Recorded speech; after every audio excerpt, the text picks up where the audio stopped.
Restricted area ಅಂತ ಹೇಳಿದೆ ಅಂತ ಮುಂದೆ ನೋಡಿ ಗೊತ್ತಾಗುತ್ತೆ. ಗಾಯ್ಸ್ ನೋಡಿ ನಾವು ಹೋಗೋ ರೋಡಲ್ಲಿ ಕಾಡೆಮ್ಮೆ ಬಂದ್ಬಿಡ್ತು, ನಮ್ಮನ್ನೇ ನೋಡ್ತೈತೆ, ಕಾಣಿಸ್ತಿರ್ಬೋದು. ನಮ್ಮ ಫ್ರೆಂಡ್ ವಸಂತು ಸುಮ್ಮನೆ ಮನೆ ಕೂತ್ಕೊಳ್ಳೋಕ್ಕಾಗ್ದಲೇ ಫಿಟ್ನೆಸ್ ಅಂತೇಳಿ ಫುಟ್ಬಾಲ್ ಆಡೋಕೆ ಹೋಗಿ ಲಿಗಮೆಂಟ್ ಟೈರ್ ಆಗಿಬಿಟ್ಟಿತ್ತು. ಇದನ್ನ ಡಾಕ್ಟರ್ ಯಾವುದೇ ಕಾರಣಕ್ಕೂ ಸರಿಯಾಗಲ್ಲ, ಆಪರೇಷನ್ ಮಾಡಲೇಬೇಕು ಅಂತ ಹೇಳಿ ಆಪರೇಷನ್ ಮಾಡಿದ್ರು. ಅವನೇ ಚೇತನ್ ಶರ್ಮಾ ಅಂತ, ಅವ್ನು ಡೈಲಿ ತಿಂಡಿ ತಿನ್ನಕ್ಕೆ ಇಲ್ಲೇ ಬರೋದಂತೆ, ಹಾಗಾಗಿ ಇಲ್ಲೇ ಕರ್ಕೊಂಡ್ಬಂದಿದ್ದ. ಅವುಗಳು ತಿಂಡಿ ತಿನ್ನಕ್ಕೆ ಅಂತ ಇವತ್ತು ಪೂರಿ, ಗೀ ಪುಡಿ ದೋಸೆ, ಹಾಗೆ ಟೊಮೊಟೊ ಬಾತ್, ಹಾಗೆ ಸ್ಪೆಷಲ್ ಆಗಿರೋ ಕಾಫಿನ ಆರ್ಡರ್ ಮಾಡಿದ್ವಿ. ಸೋಣ ಅಂತ ಹೊರಟ್ವಿ ಇವತ್ತು. ಅದರಲ್ಲಿ ಒಂದು ಮೊಟ್ಟೆ ಗಡಿಗೆ ಬಿದ್ದು ಇಡೀ ರೋಡ್ ತುಂಬ ಆಂಪ್ಲೇಟ್ ಹಾಕೊಂಡ್ಬಿಟ್ಟಿತ್ತು. ಚಂದ್ರಮೌಳೇಶ್ವರ ಸ್ವಾಮಿ ದೇವಸ್ಥಾನ, ಈ ಹೊಸನಗರ, ತುಂಬ ಚೆನ್ನಾಗಿದೆ ದೇವಸ್ಥಾನ. ವಸಂತ್ ಅವರು ಫ್ರಾಕ್ಚರ್ ಆಗಿರೋ ಕಾರಣ ಕೋಟೆ ವಿಸಿಟಿಂಗ್ ಮಾಡೋಕ್ಕಾಗ್ತಿಲ್ಲ.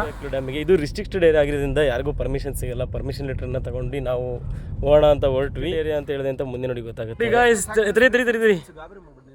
ಗಾಯ್ಸ್ ನೋಡಿ ನಾವು ಹೋಗೋ ರೋಡಲ್ಲಿ ಕಾಡೆಮ್ಮೆ ಬಂದ್ಬಿಡ್ತು, ನಮ್ಮನ್ನೇ ನೋಡ್ತೈತೆ,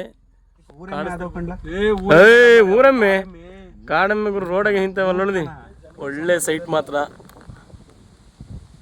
ಫೈನಲಿ ನಮ್ಮ ಪರಿಸ್ಥಿತಿ ಏನಾಯ್ತಪ್ಪ ಅಂದರೆ, ರೋಡಲ್ಲೇ ಕಾಡುಗಳು ಕೂತಿದ್ರಿಂದ ನಮ್ಮ ಪರಿಸ್ಥಿತಿ ಹೋಗೋಕ್ಕಾಗದೆ ಬಿಡೋಕ್ಕಾಗದೆ ಹೆಂಗೆ ಅದನ್ನು ದಾಟ್ಕೊಂಡು ಹೋಗೋದು ಅಂತ ಗೊತ್ತಾಗ್ತಿಲ್ಲ. ರೋಡಿಗೆ ಅಡ್ಡಾಗಿ ಹಾಕೊಂಡ್ಬಿಟ್ಟವ್ರೆ ಬ್ರೇಕ್ ಇನ್ಸ್ಪೆಕ್ಟರ್ಗಳ ಥರ. ಈ ಊರೆಮ್ಮೆ ಆಗಿಬಿಟ್ರೆ ಹೊಯ್ ಅನ್ಕಡೆ ಹೆಂಗೆ ಓಡಿಸ್ಕೊಂಡು ಹೋಗ್ಬಿಡ್ತಿದ್ವಿ.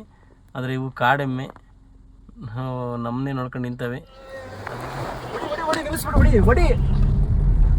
Bye guys.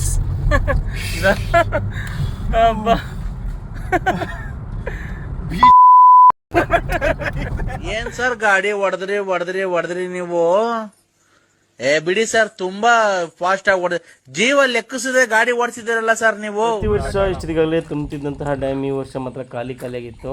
ಬಟ್ ಏನು ಹೇಳಿ, ಈ ರೈನಿ ಸೀಸನ್ನಲ್ಲಿ ಸಾವೆಂಕ್ಲು ಡ್ಯಾಮ್ ನೋಡೋದು ಮಾತ್ರ ತುಂಬ ಸಖತ್ತಾಗಿರುತ್ತೆ. ಸಾವೆಂಕ್ಲು ಡ್ಯಾಮಿಂದ ಈಚೆ ಬಂದು ನೋಡ್ರೆ ಬರೀ 48 ಕಿಲೋಮೀಟರ್ ಕೊಲ್ಲೂರು ಅಂತಿತ್ತು. ಸೊ ನಮ್ಮ ಹುಡುಗರೆಲ್ಲ ಬರೀ ಕೊಲ್ಲೂರಿಗೆ ಹೋಗೋಣ ಅಂತಂದ್ರು.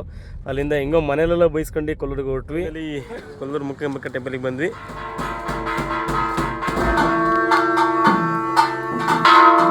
ದೀಪಕ್ಕೆ 50 ರೂಪಾಯಿ ಅಂದರು. ಸರಿ ಅಂತ ಟಿಕೆಟ್ ತೊಗೊಂಬಂದು ಆ ದೇವ್ರ ಹತ್ರ ಬೇಡ್ಕೊಂಡು ದೀಪನ ಬೆಳಗಿದ್ವಿ.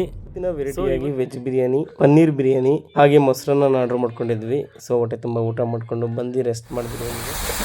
ಬಂದಿದ್ದೆ. ಬಟ್ ನಮ್ಮ ಫ್ರೆಂಡ್ಸ್ಗಳು ಇಬ್ಬರು ಸಣ್ಣವರಿದ್ದಾಗ ಬಂದಿದ್ದಂತೆ, ತುಂಬ ವರ್ಷ ಆಯಿತು ಬರ್ದಲೆ ಅಂತಂದರು. ಸೊ ಹಾಗಾಗಿ ಒಟ್ಟಿಗೆ ಬಂದು ಕಾರ್ಡ್ ತೋರಿಸಿ ಒಳಗಡೆ ಹೋಗೋದೆ. ಕಾರ್ಡ್ ತೋರಿಸ್ಬಿಡಿ, ಕಾಲ್ ತೋರಿಸ್ಕೊಂಡು ಹೋಗಿ ಅಂದ್ಬಿಟ್ರು ಪೊಲೀಸ್ನವರು.